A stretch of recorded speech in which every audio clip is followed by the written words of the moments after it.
So much, Nikki. Thanks for the very generous and nice introduction. And I'm always pleased to be back with the broader APORDE family and community. The way in which I would like to run the lecture, I prepared quite a lot of material. And what I would like to do is to both share a number of critical reflections coming from more theoretical and long-term research and literature on development industrialization, back to Hirschman and other scholars who have been looking at late industrialization and development, but also at the same time bringing in some concrete examples, cases from the region. I spent quite a lot of time working with Mushtaq and others, Mushtaq Khan and others on the corruption and anti-corruption evidence program, focusing on Tanzania and other countries. I'm sure Mushtaq has referred to that. And also in South Africa with several colleagues, we've been working on, again, the volume that you have seen, which is part of the Industrial Development Think Tank. So I'll try to draw on some of these examples and cases, because I think many of you are interested in expanding your thinking around development, rethink development, but at the same time, we are also feeling the urge to try to engage with practical stuff on the ground and trying to see how in each of your countries you're working on, your countries of origin, things can be changed and how industrial policy can play a role in shaping industries' markets towards more inclusive, sustainable, and more sustained forms of structural transformation, economic growth. I will draw on quite a lot of references I gave you in the list. Of course, I think I have around 70 slides. I will have to skip some of them because for the sake of the presentation and for the sake to have also you involved in the discussion later on, I will try to keep the line of the argument, and even before getting into the details, introduce you to the main both theoretical, policy, and empirical type of arguments that I would like to bring forward. So I'll try to go through the material in 1 hour and 20 or something like that. So I'll now start my watch here with the time, and I'll try to make sure that we stick with the plan. Okay, let me just share my screen. Good. So this is my title. My title, I think, leads straight to these big questions, which is, what is the role for industrialization in achieving quality of growth in Africa?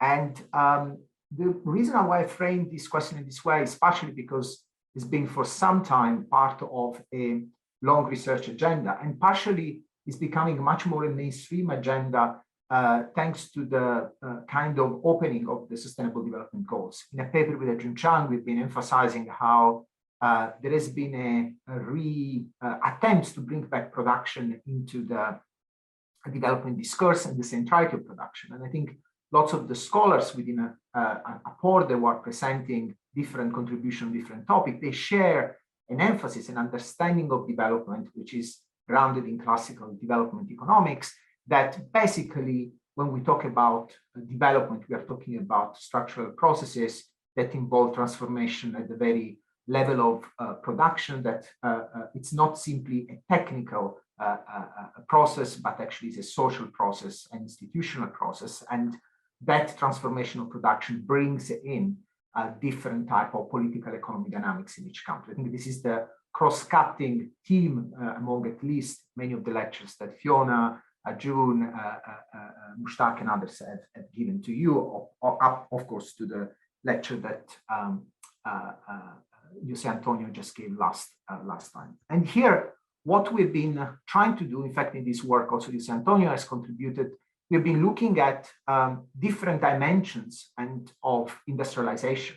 And one of the dimensions that I would like to actually focus my attention today is actually related to the development of industrialization, not just as an output in a, if you want, standard sectoral macro-meso analysis, but actually at the micro level, what does it mean to build up industries? In particular, what does it mean to build up linkages in a context of development? linkages among, of course, firms, productive organization, but also linkages between productive organization on the one hand and institutions that are part of the local production system in each country. And in these different contributions, there are more that I would refer to. We've been looking at some of these issues and not just how these dynamics work, but also how they reverberate in the broader society. In particular, this output here, industrialization as a driver of sustained prosperity. This is a work I've been doing with Nobuya Araguchi and the former Director General of UNIDO, where we were trying to emphasize in the UN SDG debate how industrialization contribute to broader societal and environmental transformation. I will be back to this point. And of course, if we ask how production can be and production linkages can develop in developing countries, the question is, what is the role for industrial policy? And what is the role of industrial policy in a context where production is not local, but it's actually developing and transforming at the local interface, global and local. And so how the new global production landscape affect what we can do at the local level. Now, what is the issue here? The issue is that if we focus in particular on the African continent, and of course, I will mention the high level of heterogeneity that exists across African countries. My main research work is in Southern and Eastern Africa, so I will mainly refer to cases from there. But in general, what we've been seeing is that since the mid-90s, the African continent has experienced an increasing integration into global value chains. And that has mainly been led by penetration from transnational corporations. And more recently, there has been more emphasis on trying to develop inter-Africa trade. If you think about the attempts to develop a continental free trade area, we can go back to this point later, because of course, this is an ambition that presents opportunities, but also significant challenges and also potentially unintended consequences. And what we have been seeing is that many of these new dynamics of integration have been framed within this idea that actually we are now moving away from both the export-oriented industrialization model, the one that Korea and many other East Asian countries followed, and as well as the import substitution industrialization model often associated with Latin American countries, and we are moving towards a new model. But this new model is one of industrialization, which is led by these forms of global value chain integration. Now, the question is, if that is the case, and global value chain are part of the equation, we cannot avoid discussing the way in which value chain affect industrialization in the countries. First of all, are global value chains delivering so far economic and social upgrading in the form of local production system development or not? And of course, increasingly, the question is also, are global value chain sustainable, and from an environmental point of view, or are they creating further problems? And finally, is regional integration a way forward for Africa, or as I said before, there are further challenges there? Now, addressing these type of questions is, as I said, something that can be done at the more macro level, at the more meso level, looking at broader sectoral composition issues across countries, can be done using trade data, and I'll use quite a lot of these different methodologies. But what I will try to do is to actually provide some more micro level perspective that looks at interaction between firms. At the end of the story, sectors, macroeconomy, trade, these are categories that are almost detached from reality. They're units of analysis that we construct to understand complex dynamics. But at the very end, industrialization involves productive organization. So if we want to understand industrialization, we need to understand the key actors involved in that process, and of course, how productive organization interact and operate in a specific political economic context. So in other terms, this is a complex issue. Complex issues because we need to look at technologies, we need to look at employment issues, we need to look at the value distribution along value chains. We need to look at how these value chains intersect trade patterns and global structural change in trade, and how they these value chains also entails dynamics of power and various forms of what I will call later endogenous asymmetries, which means asymmetric distribution of power between players. Context matters a lot in the sense that many of these value chains are global, but in fact, they operate more at the regional level, or they involve a number of regional players more than others. So context matters. And finally, they are about production as much as the political. Many of the people looking at value chain have started investigating the development of value chain from a purely business technical point of view. There is the possibility of, as we will see, modularizing production, splitting organization of production in different ways, so developing these value chains of activities and tasks. But effectively, when we look closely enough, we realize that these technical aspects, organizational aspects, are very much intertwined with also the political dimension. So value chains are not something coming out simply from businesses, are coming out from the interaction between business decision and strategies and the way in which multinational organizations engage with value capture and value creation in the global market, as much as with decisions made in the political sphere in the form of industrial policy, trade policy, and formation of the state. Now, what is my main argument here? Well, my main argument is that the GVC-led industrialization model, that seems to be the only way in which countries can sort of industrialize, also in the regional value chain form, which is the one that we've now seen emerging in current discussion, is actually not sufficient to drive quality of growth in Africa. There is lack of evidence that it worked so far, and also that it worked in terms of translating economic upgrading in social upgrading. And also is actually a quite narrow way of looking at industrialization as a process.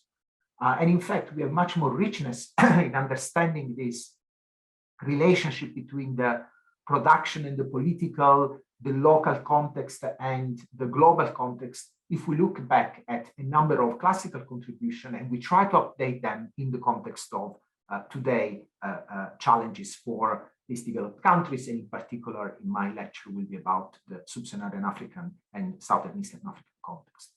Why it is analytical? Well, the main reason is that when we look at the experience of countries who managed to have a successful integration into the global economy, they generally followed what people like Hyun Lee, but also Alex Amsden and others have called a pattern of in-out-in industrialization, which means that countries, we will see more later also with data, that countries have used the opportunity of globalization, but in a strategic way. And at the same time, while they were linking up into value chains, they were trying to link back into their economy and building up their local production system. So in other terms, looking simply at value chain integration in the global economy misses a fundamental story, which is what do you make at the local level of that strategic integration? In fact, much of the research has been up to the mid-2000, very much 2010, very much focusing on the vertical dimension. So the dimension of I have a firm, how this firm can use the global market and the global value chain to upgrade, of different forms of upgrading, much less on how that global opportunity, global market opportunity value chain can be strategically used to build up networks of firms at the local level that create employment, that are involved in processes of collective learning, that are involved in processes of development of the local production system and economy. And this is recognized by key scholars, actually, founder scholars of the value chain approach, like Gary Gereffi. And finally, even when now we see much more a recognition of, we start seeing a recognition of the importance of not focusing only on the vertical dimension, but also what happened in the local economy, so what I call the horizontal dimension of these value chains, we see that often is the productive and the political are treated as two separate type of things. And I will try to explain what this means, but this goes at the core of the political economy. All value chains involving firms, in order to operate firms, will need to receive any form of rents allocated by the state in the form of even licenses to trade, licenses to operate in the market. They receive support in the form of subsidies. They receive support, all sorts of industrial policy support that shape the way in which they operate. And of course, firms are not simply receiving these policies. They are co-shaping these policies with policymakers and governments. And in doing that, they shape the political settlement, the political economy of a certain country. So understanding the way in which rents allocation and rents use for industrialization interact with the process of formation of linkages and local production system is absolutely central, because otherwise we miss an important driver of development. The reason why trying to understand the links between these things matter is because at the end, they inform different type of industrial policy. And I will go back later to the discussion. If people think about industrial policy in a narrow way, they will end up fundamentally relying on the same tools and the same type of diagnostics about the problems in African countries. So you hear a lot about, oh, we should support small, medium enterprises, we should create all sorts of support startups or just do skills. But many of these things matter, but they are just part of a bigger problem. And to understand that bigger problem, analytical frameworks and evidence helps in designing policies. Now, the main argument that I will have in terms of policies is that we need to think about how to use industrial policy to support a strategic integration into value chains. And strategic means exactly what Korea and other countries were doing, which means combining both policies that support integration with policies that create protection and create rents for upgrading and learning at the local level. We need to shift incentives from importers and rentier to productive organization. And this is a big problem because it's the very core of the political economy of development is about this shift. The more we move or transform actors which are at the moment purely rentieristic actors, which means that they are simply sucking the resources of the country without investing, without generating that learning and industrialization. If we manage to transform them into investors, into productive organizations which are able to learn, we are basically kicking off the process of capitalist accumulation and transformation, which can then make possible achieving the kind of things we would like to see in the context of developing of the welfare state, development of more sustainable technologies, and so on and so forth. And I would show you something that hopefully will be helpful in framing some of these dynamics, which is what I call a generalized linkage approach to local production system development, which in the title resonates very much with Albert Hirschman's idea of generalized linkages. And I will discuss that later. And in particular, I will emphasize that we need to think about linkages in a quite thorough way, because there are different types of linkages that are involved in a production system. They matter in different way, and the reason why in some cases they develop, in some other not, can be related to interlocking bottlenecks that exist at national, regional, and global level. And in particular, I will give you some example of how the national and regional intersect quite a lot. I did quite a lot of work in the East African community, and you realize that industrialization and local production system development, let's say in Tanzania, cannot be understood independently from what is happening in Kenya, Uganda, and Mozambique, or even South Africa. This is in the context of sugar, in the context of rice, in the context of electricity generation, or decentralized distributed energy systems. If we think about, for example, gas development. And what I will try also to convince you is that the effectiveness of the policies is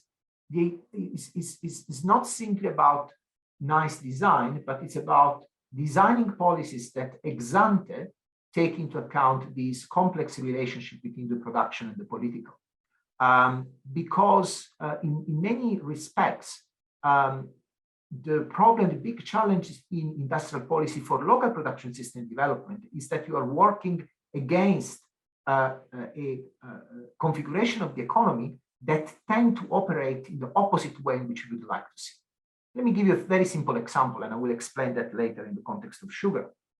In the many of the value chains and local production system we see across countries we are interested in the African continent and in general in East developed countries, the logic of industrialization is inverted. So the logic of industrialization is about learning, is about being able to exploit its economies of scale, is about producing better goods in a more sustainable way, in a more distributed way, creating value that is then distributed across workers, across investors, across the society as a whole.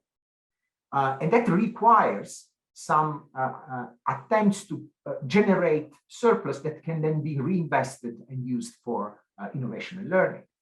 In the context of countries where these capabilities for industrialization are not present, very often we see that players operate using the opposite logic. For example, very often instead of focusing on creating surplus, we try to exploit scarcity, or we try to create scarcity artificially in order to extract value and rents from the economy. Many of the problems that we see happening in many of the value chains of the production systems are often associated with people not knowing what to do, not knowing how to produce, not knowing how to use the technologies. And this is all to a certain extent true.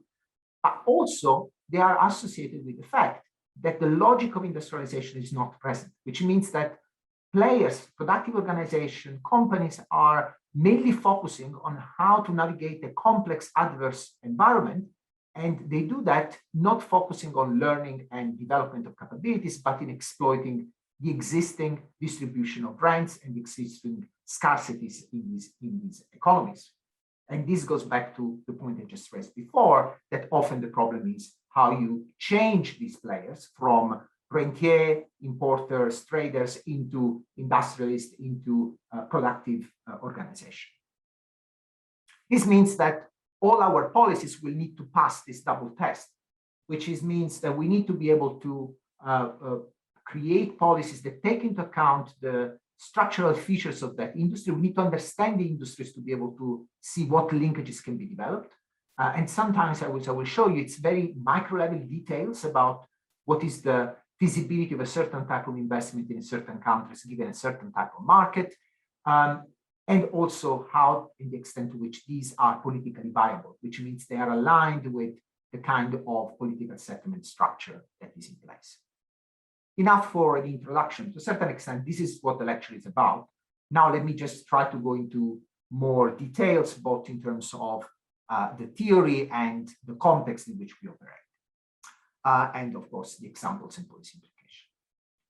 Now, let me start saying that my argument so far have built on this idea that we have been seeing changes in basically the global value chain context. Where this change comes from, often people talk about value chains starting looking at the 80s or 90s, but in fact, the value chains have been with us since the 60s at least, and in fact, to a certain extent, already in the second industrial revolution in the 19th century, we could see extended forms of network chains of activity. So there were value chains even at that time. The reason why value chains developed since the 60s, for those of you who are familiar with Stephen Heimer's theory of multinational corporation, is that multinational corporation, since the beginning, when we move from a more closed economies to open and global economies, needs to develop.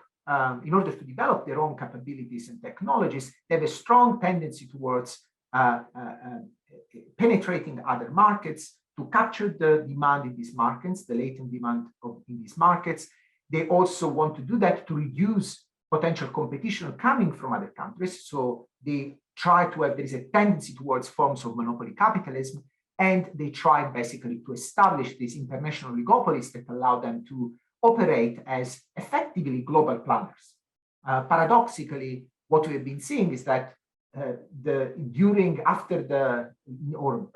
alongside the myth of developing a planned economy, actually multinational corporations were developing and exploiting planning techniques to colonize basically different countries and markets and develop their capacity.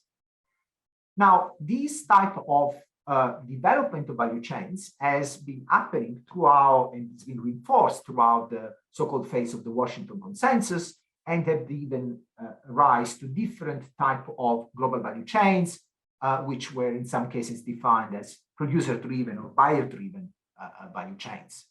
These value chains were not covering only finished goods, but they increasingly started including components and some assemblies, not just manufacturing industries, but also energy, food production. If we think about the high level of concentration of lots of food value chain, if you are interested in looking at very almost journalist, or what I would say, journalist type of reporting on specific value chain, there's a nice series on Netflix called Rotten, which basically look at the chicken value chain, the avocado value chain, honey, wine, and so on, and trying to see how over this period we have been seeing in the food industry a huge amount of concentration and value chain dominance of this production. Of course, energy is also part of it. And all these value chains also bring not just manufacturing, agricultural, food activities, but also services that go alongside these chains.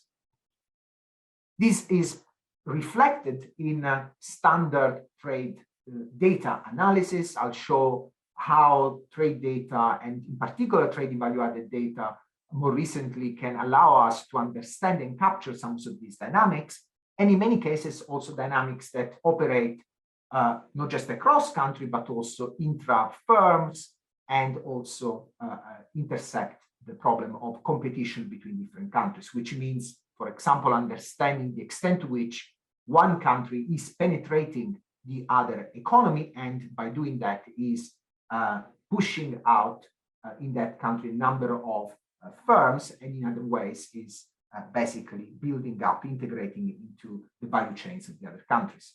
This is an issue that has been very much at the center of the debate in the recent years, because of course people are looking at how Chinese companies are becoming extremely present, in particular in the African continent, and not simply in the traditional construction industries, but also in exporting and integrating products in things like mining equipment or food or other type of more or less advanced technologies.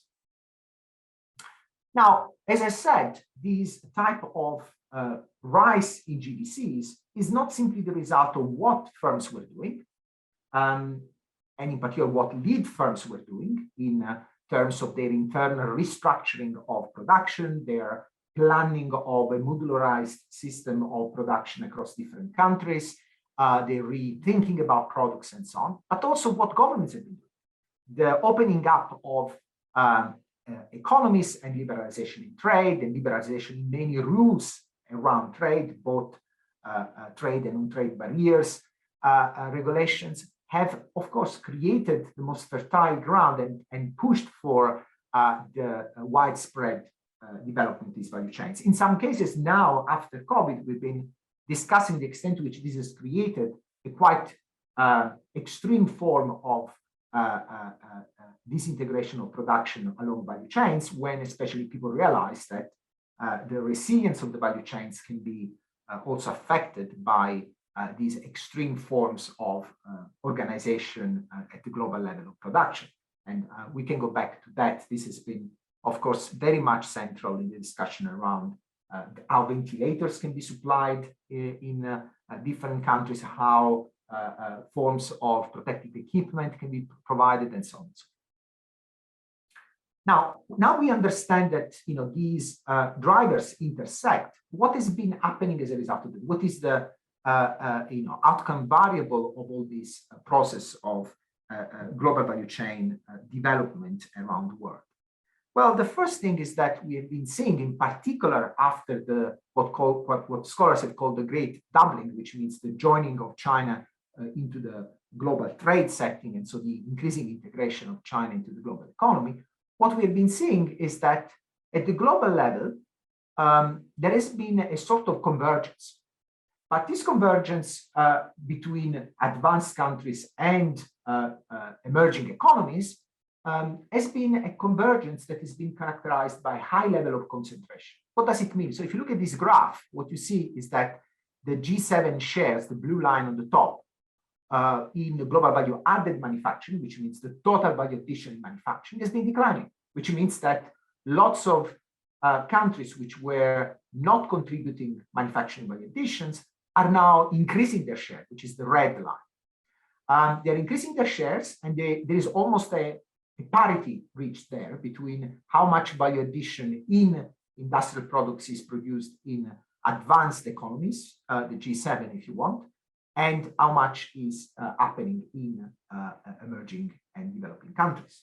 However, when we look carefully at what are these other countries, we realize that very few countries have been able to be part of this process of integration. And in fact, that only 16 countries account for the 80% of the world total manufacturing value addition. So in other terms, we see that value chains are spreading, that there are all these different drivers, but not all countries are participating into this. There are some countries who are actually capturing significant shares in the global manufacturing value addition, some others who are actually falling behind. This is the disaggregated picture for the same period of time using OECD trading value added data that basically shows how the US in particular has had a significant decline, Japan, Germany has maintained a more stable share in world manufacturing shares. Other advanced countries in the G7 had a similar pattern.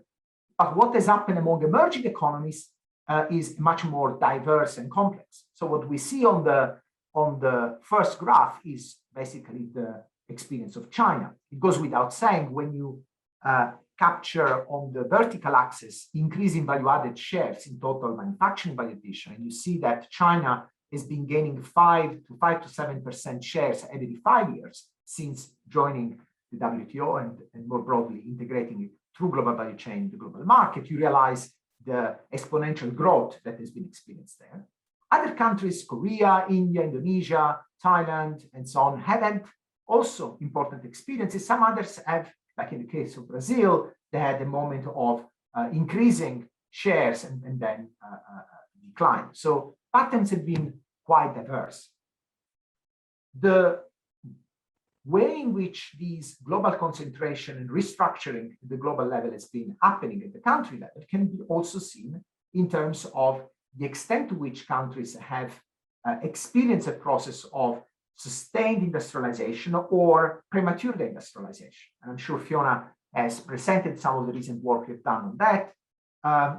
What we observe is that premature deindustrialization, exactly because you have a few countries being able to capture so much manufacturing value addition, so removing the space for others to joining this industrialization race, many other countries are actually deindustrializing. In some cases, they're having forms of premature deindustrialization, and in many other cases, also forms of pre-industrial premature deindustrialization, which means that even before they try to industrialize, they are already having a declining trend in industrialization.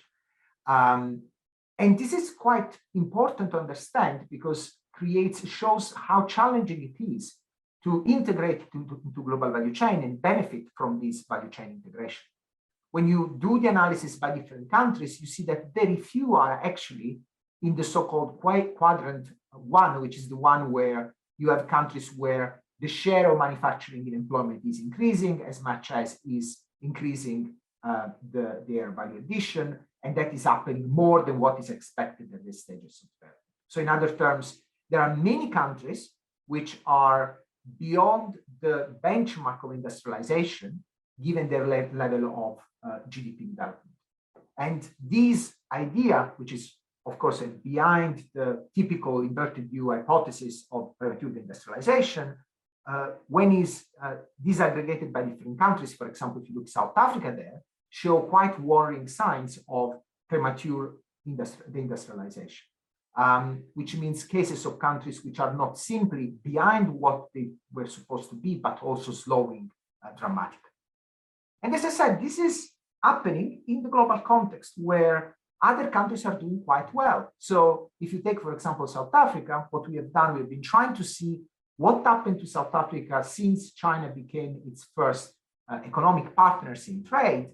And you start seeing that there is a clear trend there of a correlation between increasing integration of in this case, middle-income countries in the middle-income countries in the South African context, and the extent to which these countries have been able in the integration process to actually see better performances in manufacturing employment, in manufacturing output. Of course, as well, we'll be back later, this is not necessarily to say that this is China's fault. Very often, the argument around China dominance in many value chains is presented as if China is kicking out others from doing their business. The reality is, as we show in this paper, that companies who are investing in capabilities and countries who are doing industrial policies, they can actually be competitive despite the Chinese strong presence in many of these value chains. The problem is when a country, like for example, in the case of South Africa, doesn't follow a pattern of sustained structural transformation and is now faced in a global economy against countries which have been pushing the industrialization very strongly for many decades, of course, they fall behind. They are not able to sustain that level of pressure and competition. Now, I started with the South African case, but of course, if we look more broadly, we can see that this is a general pattern that we've been seeing across many least developed countries and in particular in the African continent. The type of integration we have seen in particular has been an integration into value chains that basically has seen the least developed countries mainly integrated in the form of upward integration, which means they've been supplying lots of industrial raw material, which means all sorts of activities related to mining or also the agricultural sector. So from raw materials for producing any type of food commodity, cocoa, for example, from Ghana, or if you think about mining extractive type of sectors. But the same countries, while they've been supplying all these industrial raw materials, they have not been integrating downwards in the chain in terms of their more advanced or more complex or more intermediate type of products. This can be seen in the context of the African context. If you take here in particular, these are all the different regions. We can compare the different countries. Africa is the one in the middle there. When you see that the level actually of, if you look at the upstream integration, Africa is the country where upstream integration has been happening in a sustained way from 1995 to 2010, and has continued going up to the recent decline in international trade given to the pandemic and other factors. While if you look at the graph on the right, Africa has seen even a decline over this period in terms of their downstream integration. When we look at specific countries in the African continent, we see that there are differences. We see that there are countries which have been slightly better in their downstream integration. There has been lots of discussion around what Ethiopia has been doing, what other countries have been doing, in particular in traditional sectors like textile and garments. But fundamentally, these have been also, as the Ethiopian case have shown, quite discontinuous processes where countries had few years of downstream integration, but that integration has been not sustained in terms of further development. And of course, this can be seen by looking at different type of sectors and different type of changes between the period considered 95 to 2010. We see that there is quite a lot of integration and development happening in mining, quarrying, financial services, intermediation, but very little in the middle of this chart, which is where more manufacturing type activities are concentrated. Again, this can be seen when we use other type of data. For example, trading value-added data allow us to now capture what is the dimensions of domestic value addition in a country. If you take, unfortunately, the TIVA covers only South Africa, you can try with the EORA data from UNCTAD to capture other African economies, but the data is pretty problematic. But what you see in general is that the pattern of domestic value addition, which means how much the local economy is able to contribute downstream along the chain to contribute to value addition, tend to decline, and when they to increase again, actually is mainly because they are integrating components of products which come from their upstream industries.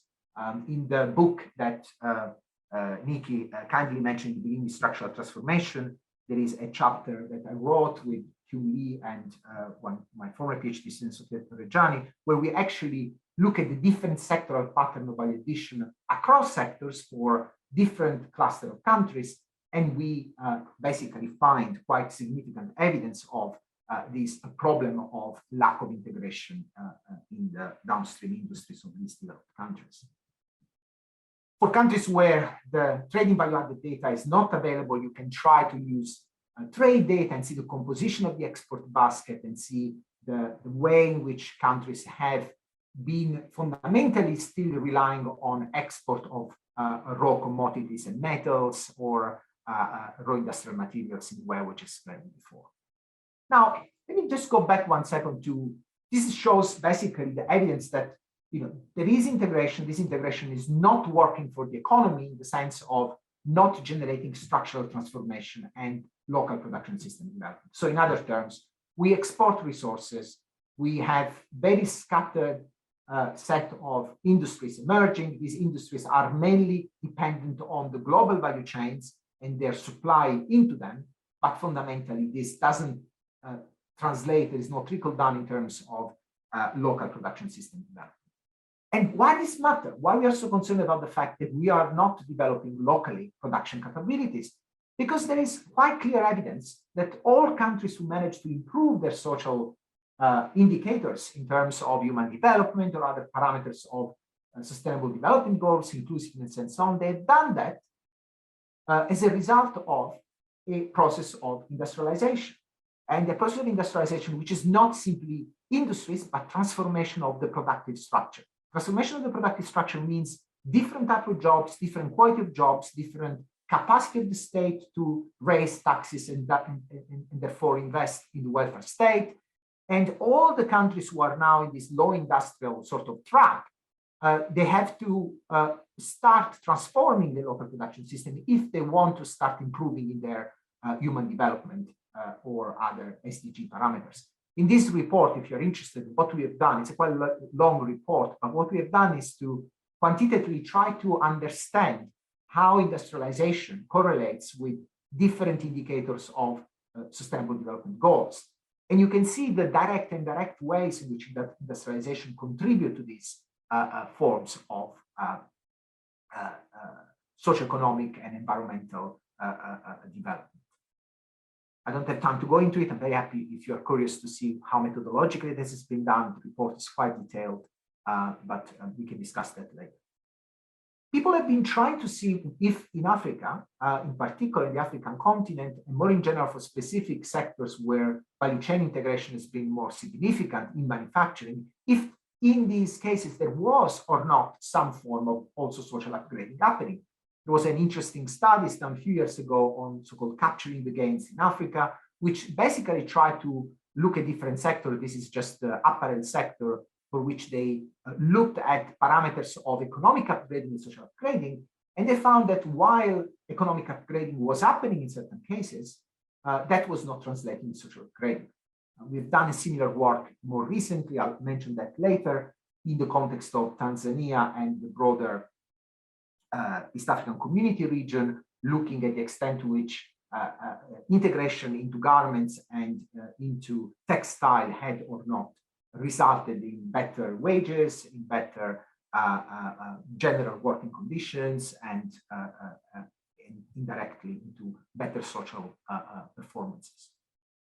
So let me pause 1 second here. So what we have here so far is that there is a trend towards thinking the global value chain integration is the only way to industrialize.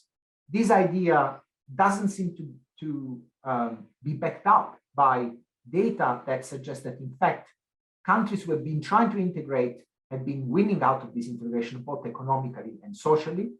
And that, in a sense, this creates a fundamental problem. So what is the alternative way to actually then spur industrialization and structural transformation if value chains are not such an easy entry point or automatically do not deliver the kind of outcomes, development outcomes we would like to see? There is also a fundamental paradox here that the global value chain narrative is sort of misleading from an historical point of view.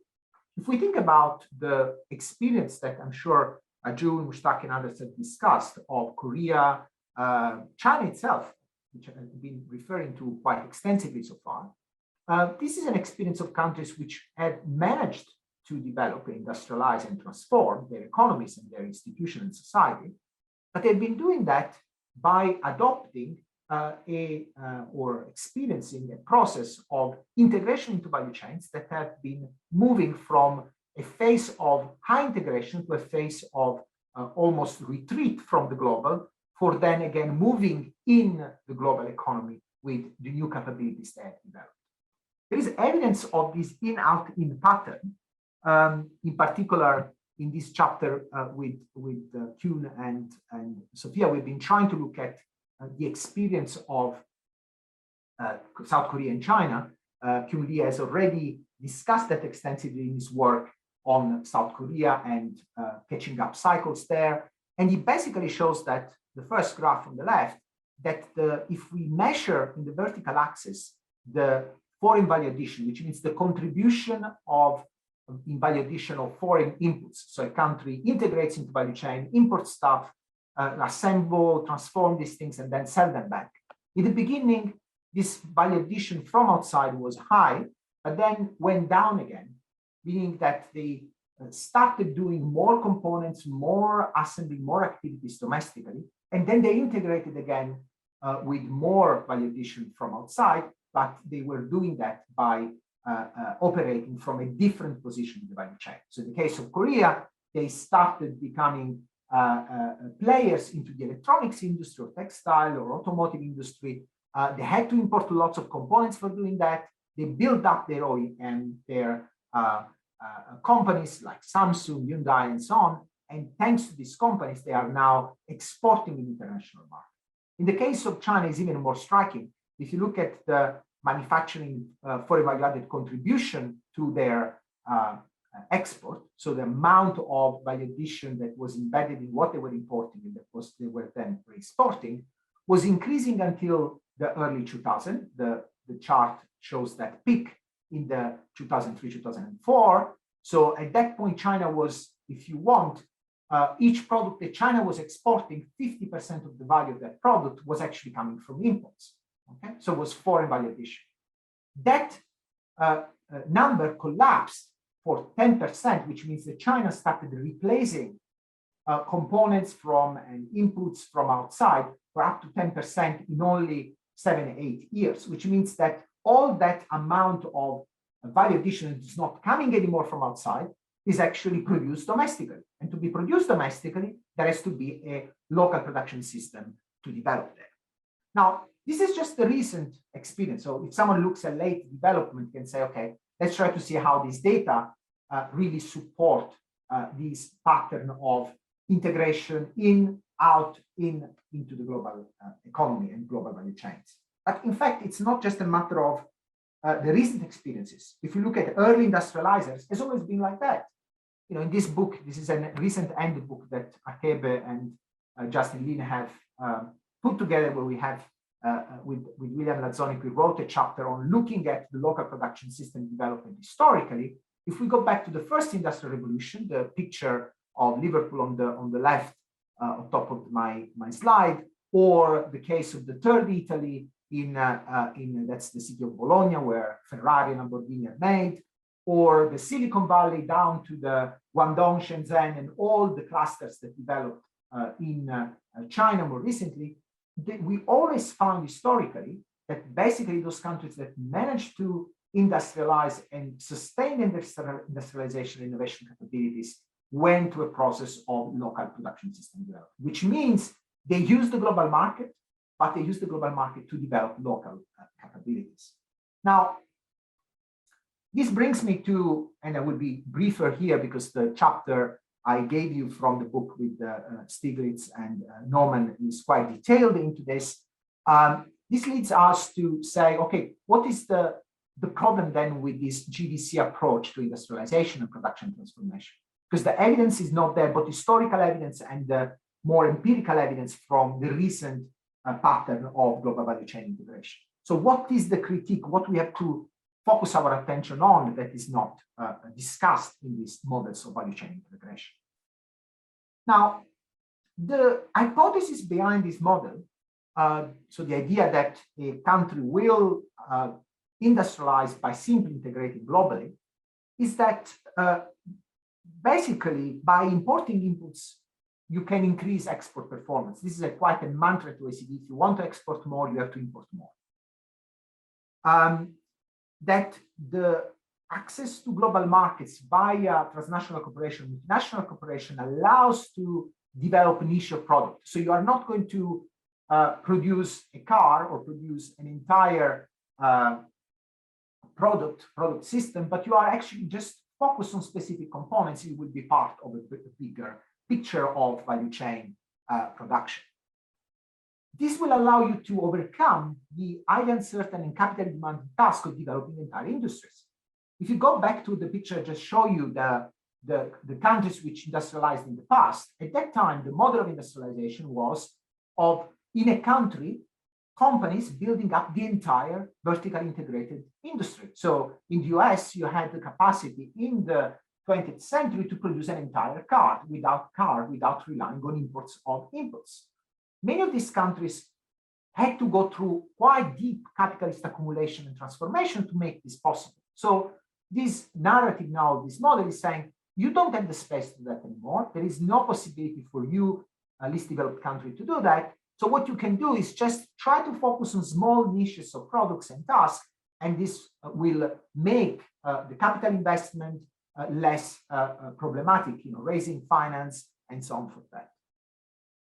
And finally, you can, by doing GVC integration, you can go beyond traditional import substitution industrialization. So in other terms, the idea is that you don't need any more local content requirements, these type of things. You just need to tap into more value chains as much as you can, and that should be sufficient for you to enter into this global trade. As you realize, lots of the value chain narrative reflect to a certain extent a more neoclassical approach to international trade. So international trade as a win-win situation since the idea of comparative advantage from Ricardo. But even in the case of Ricardo's idea of comparative advantage, there was a recognition that this is not such an automatic process, that in fact, countries to benefit from international trade, they need to be able to develop their own capabilities, and that these capabilities are very difficult to do as part of a learning process. So you cannot automatically simply integrate into international trade and expect that that integration will result into the industrialization that we would like to see. Now, why this is the case? Why is that it's so difficult?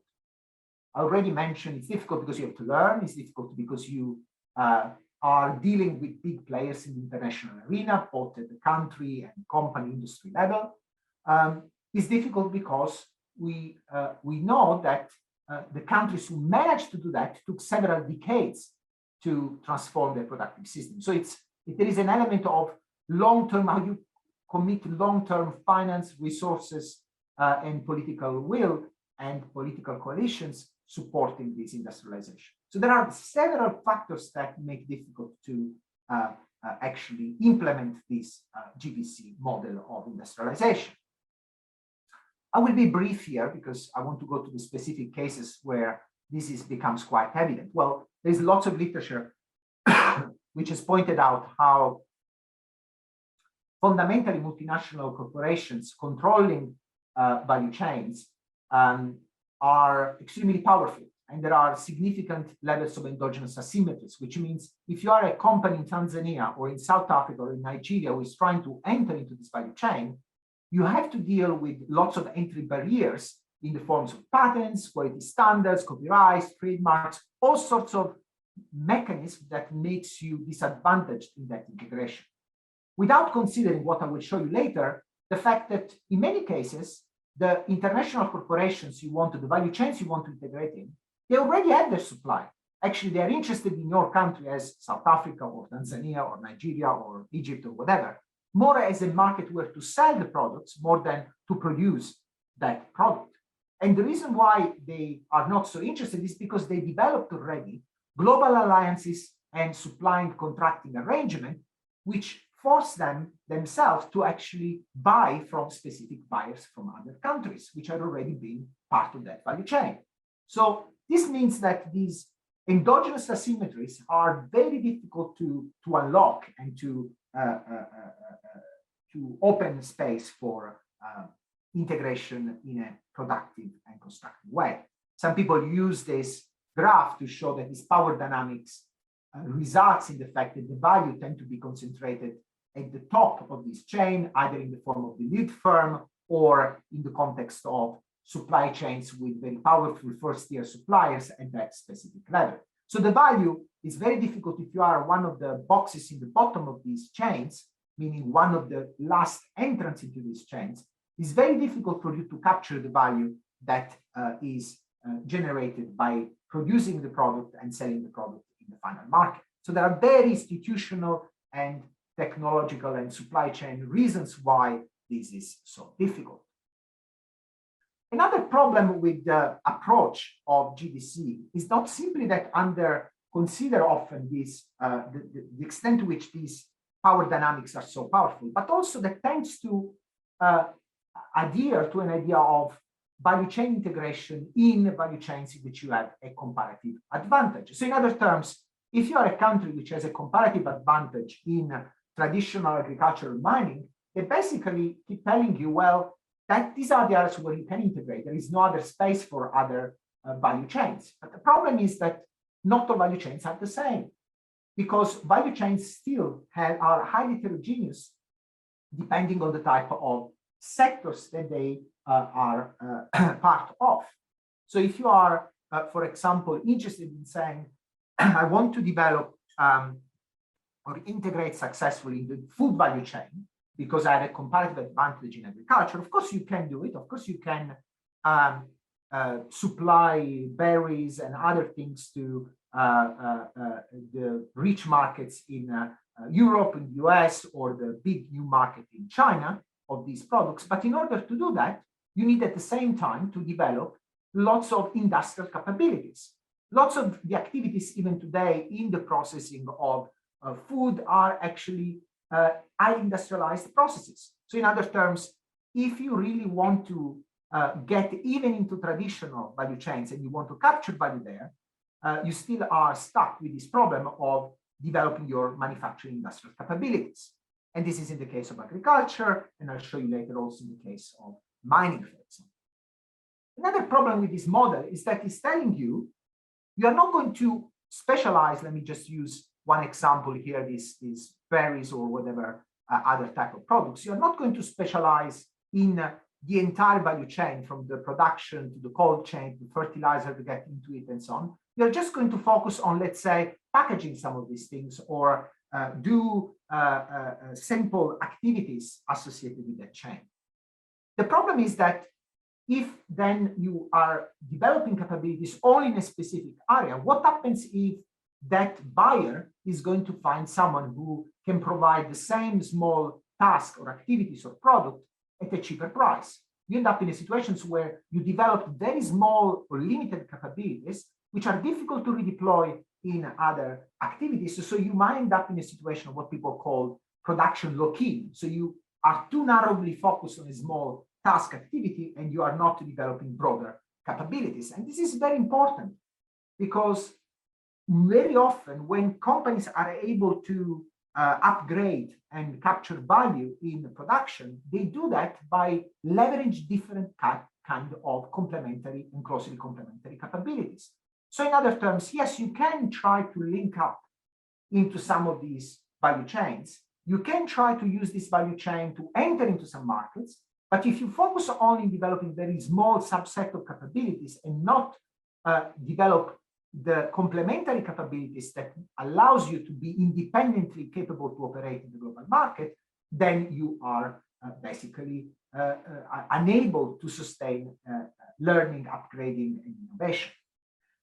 This graph is basically telling you that when you are trying to innovate or upgrade in each of these stages of the chain, very often you can do that by leveraging, and you need to leverage capabilities that are developed in other stages of the chain. So in other terms, you need to think about how to strategically identify forms of integration that allows you to develop complementary capabilities that can be then used to develop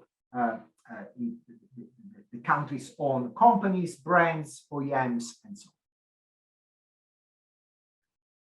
The issue here is that this is not what is promoted, in the sense that developing these complementary capabilities require developing horizontal linkages, not just vertical linkages.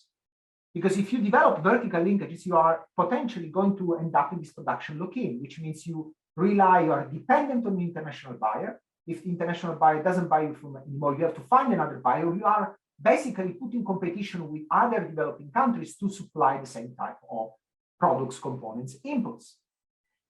On the other hand, if you develop horizontally linkages at the local level, you can actually start doing what I discussed later was an in-out-in model of industrialization, which means you start developing local capabilities and redeploying them to create your own brands, like in the case of Korea, the Samsung and so on, or in the case of China, of course, Huawei and many other products that we all buy now internationally.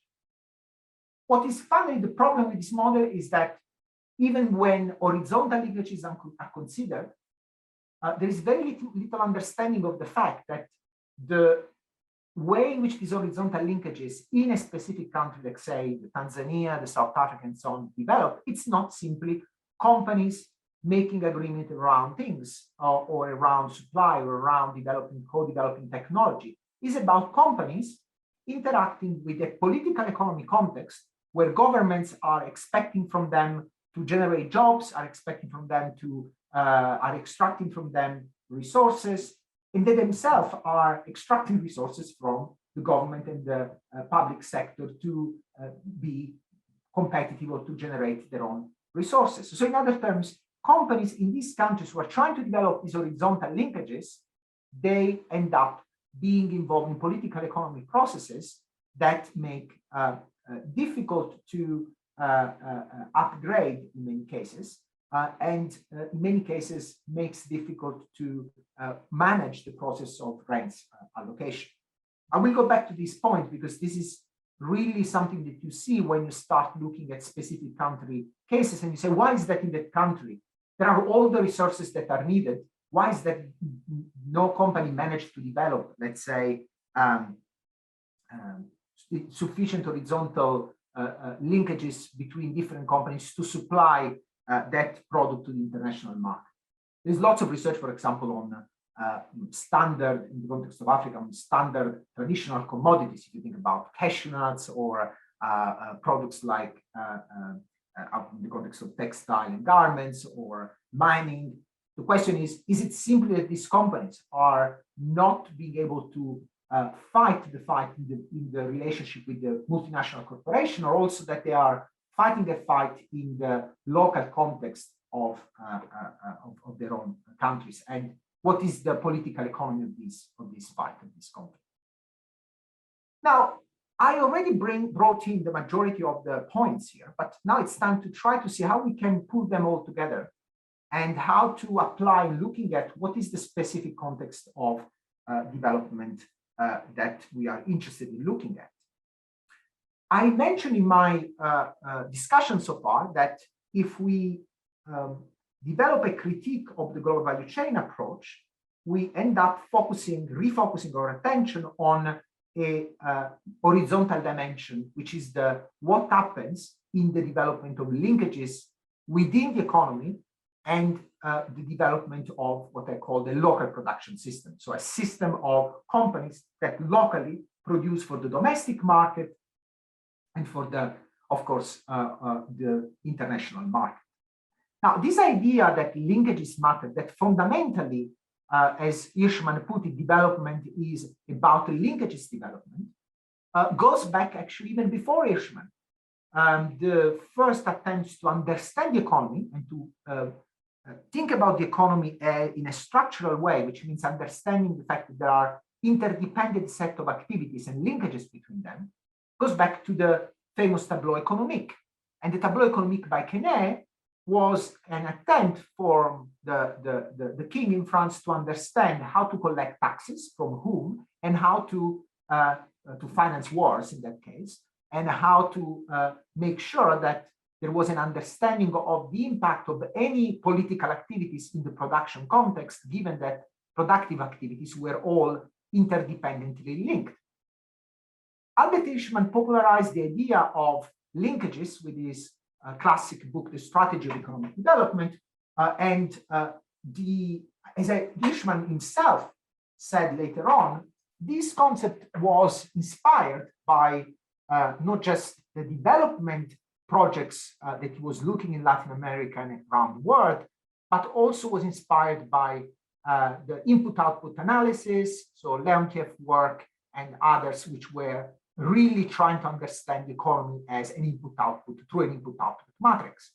This concept, by the way, I often, when talk with my friend Robert Wade, reminds me how Korea and Taiwan and these countries were using input-output tables in their industrial policy design, because they were in the 60s and 70s, because they were so much influenced by this classical development thinking, which was giving them the idea that they couldn't industrialize or they couldn't transform their economy if they were not aware of the linkages or missing linkages into the economy. So they, in his narrative, in Robert's narrative, what they were doing, they were looking at an input-out matrix and were trying to understand what were the missing links there.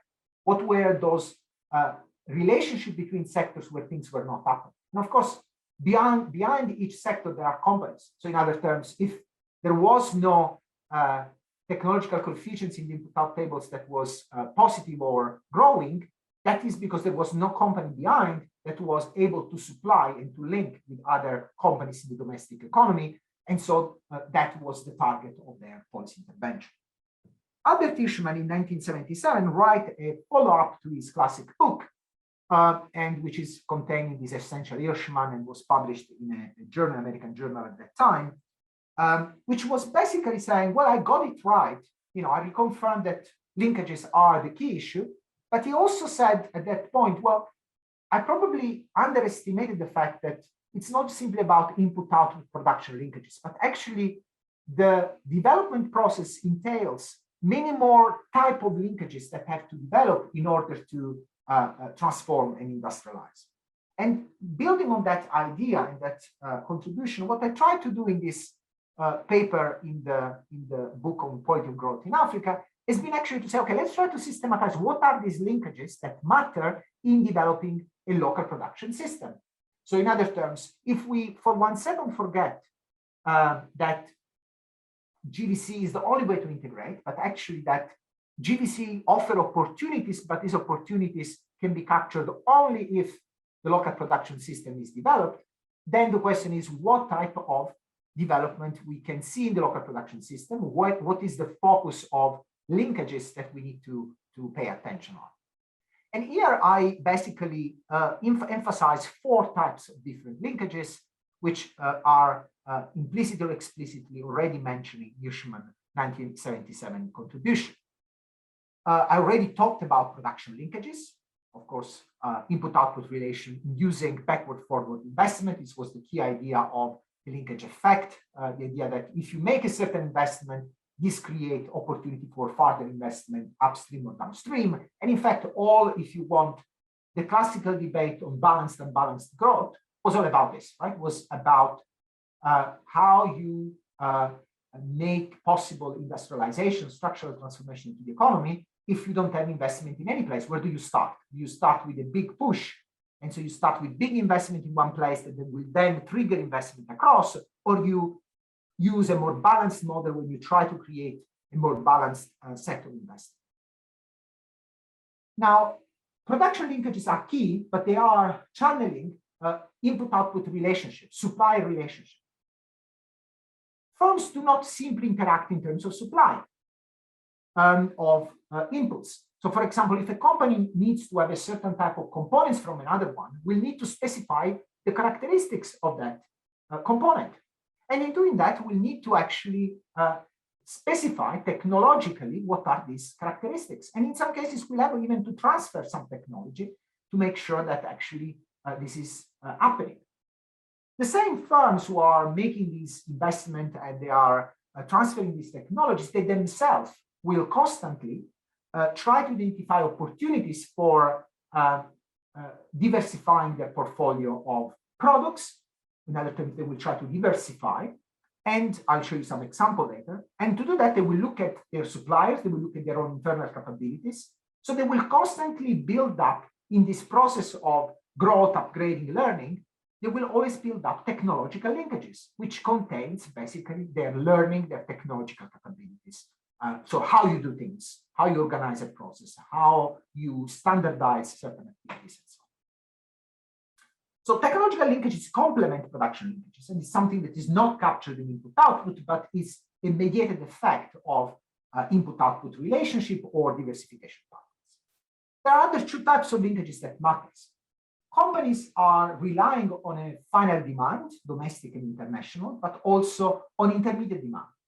So consumption linkages, the extent to which they are linking with specific markets and specific buyers and specific quality of demand, also is critical. Because of course, especially if you take the intermediate goods components. Consumption linkages, as we know, are important not simply because you need to sell something if you want to get profit and to reinvest, but also because you learn from the same buyers, right? So there is learning by using and learning in consumption and exporting that is involved. Finally, there is another set of linkages that matters a lot, which also links the local production system of firms to also the political dimension.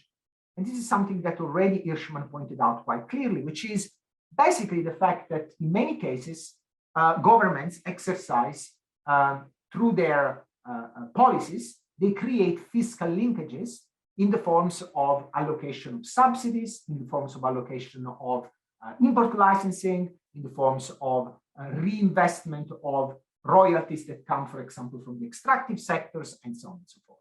So the fiscal linkage matter because, of course, the final price in the market, in domestic market in particular, but also through trade policy in the international market, will be shaped by basically policy decisions. So competitiveness in these markets will depend on the type of way in which the market is being regulated and prices have been affected. And of course, on the fiscal linkages, so the transfer of fiscal resources that happen there. Now, all these four type of linkages operate in a local production system. Finally, you see what I was meaning when I said, horizontal linkages vis-a-vis vertical linkages. What value chain literature does is to take one specific multinational corporation and try to track down what are the first tier, second tier, and so on. What a local production system perspective does is to say, well, let's start from the firms in a specific country. Let's try to rebuild the network of linkages that exist between these firms in the domestic economy, in the domestic market, and their buyers, both regionally and globally. And track down both the backward and forward linkages that exist in production, in technologies, in consumption, in fiscal transfer, and other type of transfer of that sort. What this approach also suggests is that linkages matter here because they induce and constrain investment. So in other terms, when we look at this graph, lots of these forward-backward linkages do not simply come out from the decision of one firm. Actually, very often firms are making investment because they see an opportunity in a market or in a value chain. So they are their investment is induced by someone else's decision, which could be buyer, a first-tier company, or a final system integrator company, a transnational corporation. So their decisions are not autonomous, are very much interdependent. And in this interdependence, they can be induced. So someone is investing, so I can invest as well because downstream there is demand for my production of whatever raw material, but also can be constrained, which means if no one is investing downstream, there is no point for me to make my own investment upstream. And this set of interdependent relationship of inducement and constraint operate very much in shaping the local production system. And of course, if I decide to invest or not, if I'm induced or constrained in that investment, will also depend on the extent to which the government is creating the conditions for that investment or actually is pushing private actors in investing in a direction or the other. What is interesting now is that if linkages play this important role and result in all these different investment decisions, upgrading, learning processes, you start thinking about the economy and the local production system in a much more complex linkage-based way, which means you start looking at the different type of linkages, not just the production, but also the technological one that are induced by firms or constraints by them. And you also look at, again, what is happening on the vertical dimensions along value chains. And you can also track down and look at what is happening in firms when certain type of investment are induced or constrained. If the companies are able to grow and to develop their capabilities, you can have scaling up processes. You can have firms where domestic players who are now able to become competitors with international companies. So you have new domestic lead companies, OEMs, or branded companies who are able to operate internationally. But at the same time, of course, you can also have the domestic player can be outcompeted by international. So you have a much more comprehensive, holistic picture of what is happening at the level of production chains. And of course, with that, also the different type of rents that are associated with these different activities change, and you can have reduced rents in some areas, in some others, increasing rents. Let me give you a few examples. So we've been working, for example, in the Southeastern African context, in particular in food value chain, things like sugar, rice, but also things like mining equipment, metals, and more broadly, sectors that are like traditionally connected with least developed countries like garments and textile. In this book, we have been looking, for example, at we have an entire chapter of the mining equipment industry. South Africa has a long tradition in technological capabilities developed in mining equipment. There is the story why that's the case. And someone could argue, well, if that is the case, why is South Africa struggling in retaining its capabilities in these areas? It's a country which has huge amount, it sits on a mine, basically. So you have a huge amount of raw material. There is an increasing demand internationally, even in the context of green technologies for a number of rare earth materials that enter into these technologies. You have companies. Why is that so difficult to use this as a driver of structural transformation? And in the chapter, we try to figure out what is missing. Why is that the local production system doesn't seem to be so successful as it could be? There are specific niches in which we see things happening, in particular in the context of yellow goods or in the context of underground mining activities. But fundamentally, what is the problem here? Well, this is a good example of a value chains which is highly integrated internationally, where there is high level of global concentration. The first tier and the buyers of these technologies are powerful multinational corporations. These multinational corporations are those who decide and intermediate the relationship between the mining houses and the domestic suppliers. And in many cases, they are not necessarily supporting the local production system development, which means they are intermediating the relationship with domestic mining houses, and they are supplying these mining houses with products and technologies that are not domestically produced or that are produced only partially domestically. So this is an example of a sector where the problem is not the lack of technological capabilities. The problem is the position in the value chain and the extent to which this position allowed to basically leverage domestic capacity for increasing local content, local employment, local value addition. Small islands like Zanzibar or Mauritius and so on, they also have been trying over the years to actually find international buyers, partially because their internal markets are so small that they needed to develop industry, need to find international markets.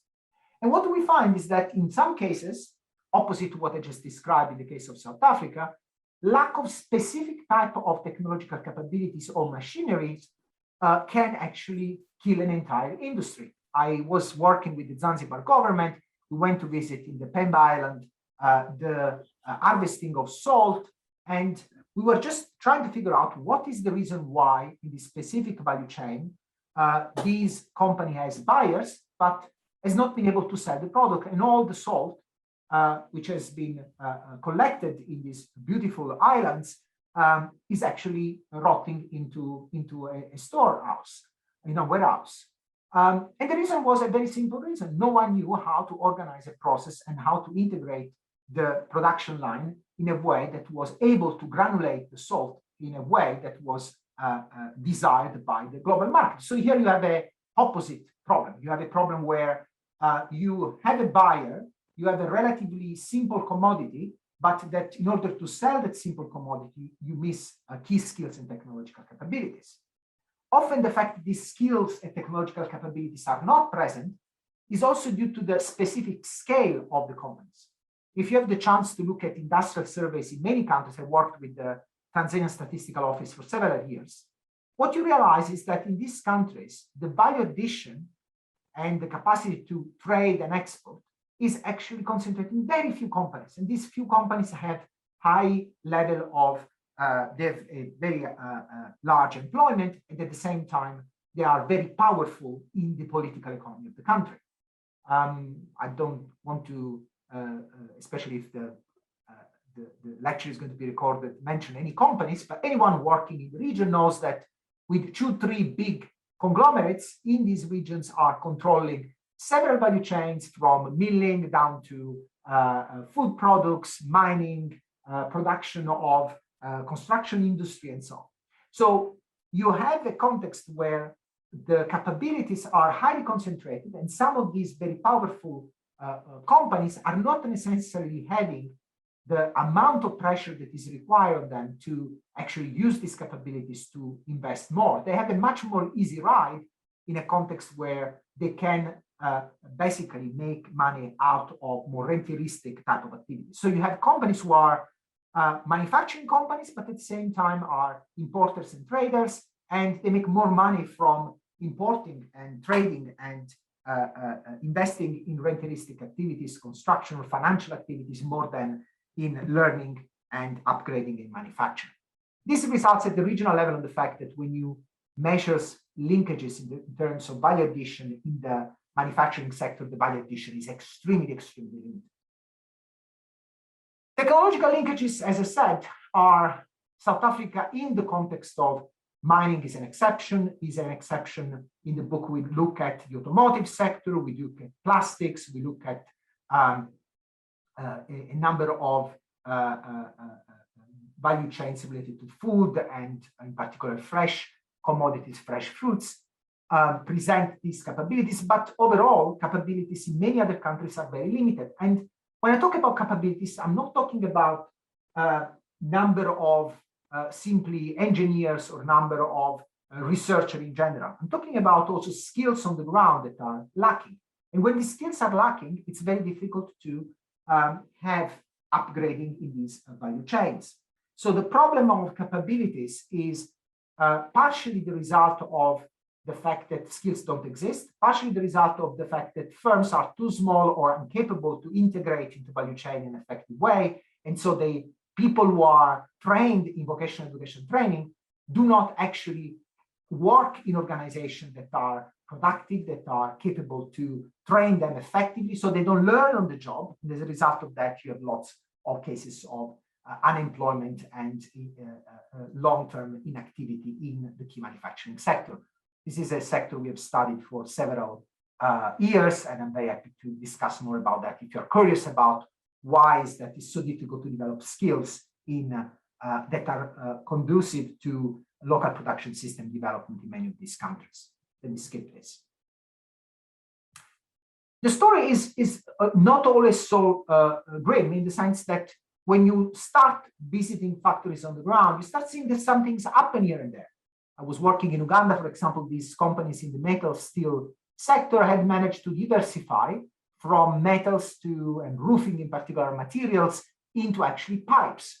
And you need to understand the economics and the characteristics of products to understand why these opportunities exist. So the story is a story where technological capabilities and technological linkages can emerge at the local level, but to require quite a lot of nurturing and quite a lot of capacity building to emerge. In this case, if you think about these pipes, it's very, as the engineer there told me, it's very costly to import air from another country, which means putting all these pipes in a container makes these pipes quite expensive, which means that we can locally produce them in a competitive way. And if the government decide to move from metal to plastic pipes to reduce the public sector system, so if they use procurement in a certain way, they can actually create a market for us to diversify in these sectors. And this was the productive activities connected to that. I just mentioned and I'll very much get into the close, that companies do not simply need skills, they also need consumption linkages. It means they need to get access to markets. Very often the emphasis is on exporting and getting markets from and demand from outside. While when you look at many supermarkets in many of these countries, or products that are used in productive activities, in industrial activities, lots of them are products that are imported from other countries. So in other terms, developing consumption linkages is quite, at the domestic level, can be quite an important way of actually creating the right type of demand that creates space for local production system development and investment. This is not the case because often quality is perceived to be higher from outside. In some cases it's the case, in some others it's just part of the perception of domestic buyers. There are problems because products that are produced domestically do not meet always certain type of standard of quality. So buyers in the industrial sector prefer to buy from outside where there is more reliability. But all these dynamics of undermining local consumption linkages development result in high penetration from international products and very much reduction in domestic capacity, domestic markets. And this is also changing quite a lot. If you take South Africa, for example, we've looked at how the penetration from other countries, so the broken consumption linkages with the domestic economy, actually is very much coming also towards more medium high-tech products in the case of South Africa, where capabilities are present. Take aside the low-tech products where China has reached a level of competitiveness that are very difficult to beat. Finally, of course, the fiscal linkages matters a lot. And why is it so difficult to use them? I was mentioning how developing local production, regional value chains is not simply a technical problem, a production organizational problem, but also a political problem. Let me give you this simple example that really encapsulate some of the problems that we see in many of these countries. Take an industry like sugar. Sugar production is extremely important because in many food value chains, sugar enters into these value chains. Sugar is important in many countries. There is lack of capabilities, especially for industrial sugar across many African countries. And it's a huge business, as much as rice and other type of commodities are huge businesses. Why is it so difficult to develop this industry? The raw material for producing sugar is present in many of these countries, for example, in the case of Tanzania. Why is that this has not been happening? Well, the political economy of the development of this industry is such that the way in which smuggling and trade has been controlled by domestic economy and the government have made much more viable to actually import sugar and other commodities of this type from other places. And we've been able to track them down by using mirror statistics to capture the smuggling and the level of smuggling.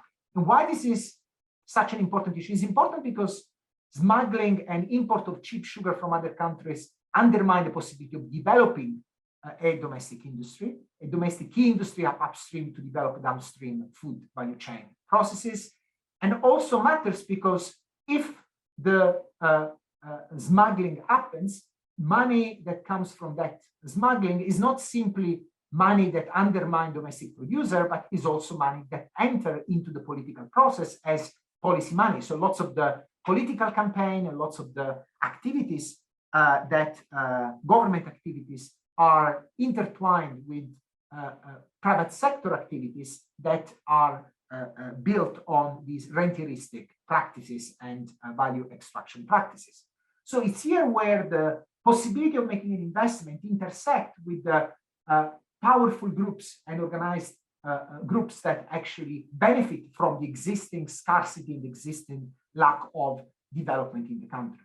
You can see here that, for example, in the context of Tanzania, there is a high correlation between increasing smuggling and the political cycle, for example. And this is a complex issue because, of course, it's not simply what is happening between Tanzania and Brazil, which is one of the major exporter of, or Morocco or Thailand or Arab Emirates of sugar, but it's also what is happening in the region.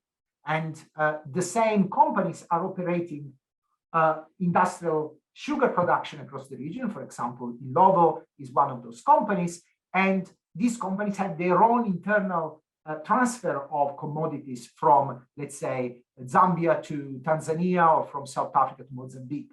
So the regional value chain and the local production system, the political economy of these different contexts are intimately intertwined. And in order to understand why the local production system is not developed, we need to get all of them in place in our analysis. I'll stop here. In the last slides, I deliberately tried just to reiterate some points and to suggest how we can think about different type of industrial policy to actually address this problem. And the book and other references here go into the detail of some instruments that can be used for addressing specific bottleneck in the local production system development, also in the context of the new so-called digital industrialization process.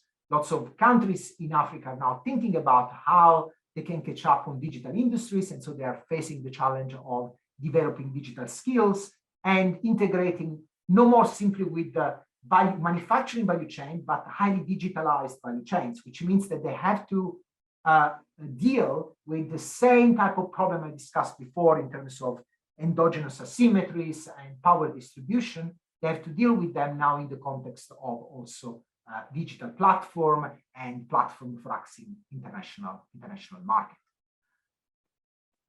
I think I'm in the 1 hour and 31 minutes, so I managed to squeeze in the slides and some of reference to the examples.